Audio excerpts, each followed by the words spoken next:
লোকসভা আসন নিয়ে প্রচন্ড দুশ্চিন্তা রয়েছে শাসক দল বিজেপি। মাথার কাঁধে ভর করে পুনরায় রাজ্যের ক্ষমতা দখল করলেও লোকসভা নির্বাচনে মাথায় কি বিজেপির জন্য কাল হয়ে দাঁড়াবে? মাথা সুপ্রিমো প্রদ্যুৎ কিশোরের রহস্যজনক নীরবতা দলীয় কর্মীদের পাশাপাশি বিজেপি দলের নেতাদেরও কি রক্তচাপ বাড়িয়ে দিচ্ছে?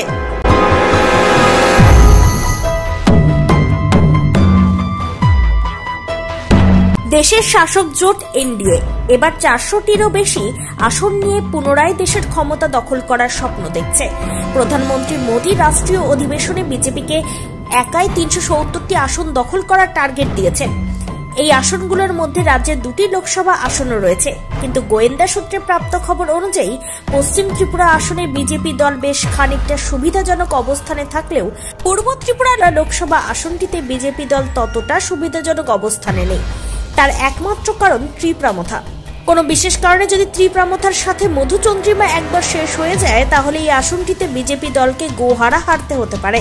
তাই দিল্লি নেতৃত্বের নির্দেশ কোনো মতে ত্রিপ্রামথাকে চটানো যাবে না, যার ফলশ্রুতিতে মথার অবরোধ কর্মসূচিতে পুলিশ এবং কেন্দ্রীয় নিরাপত্তা বাহিনীর জওয়ানরা থাকলেও তারা ছিল সম্পূর্ণ নীরব দর্শকের ভূমিকায়।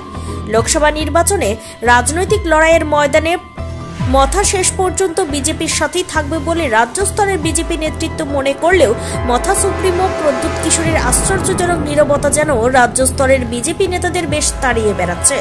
কারণ পুজোর পর থেকে ত্রিপ্রামথা দলের কোনো রাজনৈতিক কর্মসূচি নেই বললেই চলে। পুজোর আগে বন্ধ এবং পরে জনসভা ডেকে নিজেদের শক্তির জানান দিয়ে মথা সুপ্রিমো প্রদ্যুৎ কিশোর সেই মৌনব্রত ধারণ করেছেন, তা বর্তমানে অব্যাহত রয়েছে। দীর্ঘ সময়কাল যাবৎ প্রদ্যুৎ কিশোরের এই মৌনব্রত ধারণ করার ফলে রাজ্য স্তরের মথা নেতৃত্ব যেমন প্রচন্ড অসহায় অবস্থায় রয়েছেন, ঠিক তেমনি বিজেপির রাজ্য স্তরের নেতারাও অন্ধকারে হাতড়ে বেড়াচ্ছেন।